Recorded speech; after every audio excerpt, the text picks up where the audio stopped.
kind of going back to support systems, I want to like backtrack a little bit because I think this is important. Yeah. Your parent, it's really cool your dad did research and was like, this is anxiety and put you in therapy, because that kind of, again, not a lot of people have that support. And especially from generations above us, like in our parents' generations, I think they're not as aware and in tune with maybe what someone is going through. And so it's that whole like, oh, well, stop whining, stop crying, stop complaining. You're fine. Like, you're not sick.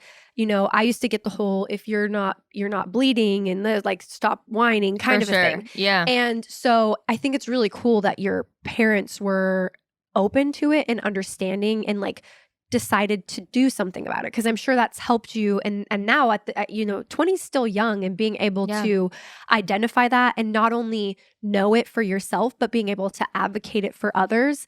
A lot of that probably comes from them being so proactive about it. 1000%. Like, I'm so grateful for my parents because they like chose to listen and like, you know, I mean, especially when I like wasn't like, my dad would always drop me off at school, and like, I think the one day where they were like we definitely need it, because you know, like, kids are like, oh, I'm sick, like I don't want it, like they thought it was like a social thing, like you know, friends at school or whatever. But my dad opened the door and I literally held on to the car door, sad. and I was like screaming because I didn't want to. And you were like 8? Yeah, I was like 8, and my dad was like, this is like, okay, this is not like, this is definitely something like bigger.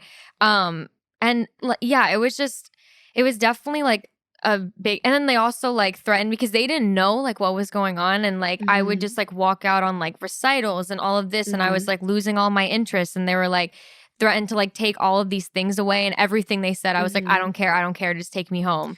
So like, that's when they were like, oh, like, this is actually like, this is like she's not being like, you know, like dramatic or like, just get over it. They're like, okay, like this is a problem. So I think with parents too, it's really important to like listen to your kids as well, because they're also so much like, kids like absorb so much stuff, and they're like way smarter than like people give them the credit for.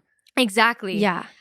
So I think that's like really important as well. But I mean, obviously so many people's families are different. Like, people come from so many different backgrounds. I think just having a trusted adult, even if it's at school, even if it's like the guidance counselor. Yeah. The guidance counselor at my school was the best woman ever. Like, and you know, sometimes they don't even have to like give you like specific advice, just like so you could talk about your problems, and they just getting listen. It out. Like, even like therapy or like a teacher.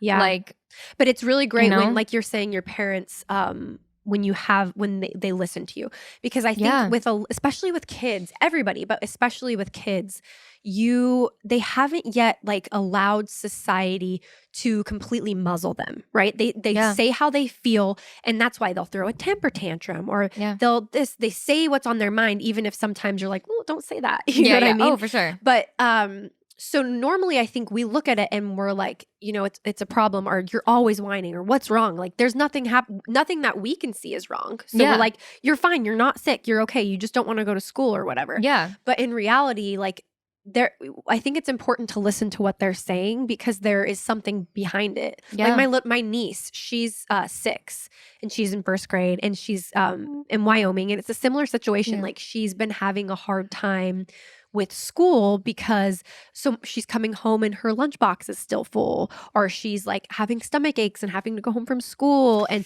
like all this stuff. And my sister-in-law's like, I think she's having anxiety. Yep. And she's doing the exact same Sounds thing familiar. she's like, I don't want to go to dance, I don't want to, and all these things that she loves. And I think, again, it's that stigma of they're 6, how could they have anxiety? Well, like, what do they have to have anxiety about? They're like, like, what are you worried about? Exactly. That's like the biggest stigma, is like, and even like, I think it's really terrible when like celebrities like who are like super well off, like of course, and they come out with their anxiety story. They're like, oh, like you can't like it's so, because everyone's story is so different. Like, no one's story is different. Like, no one.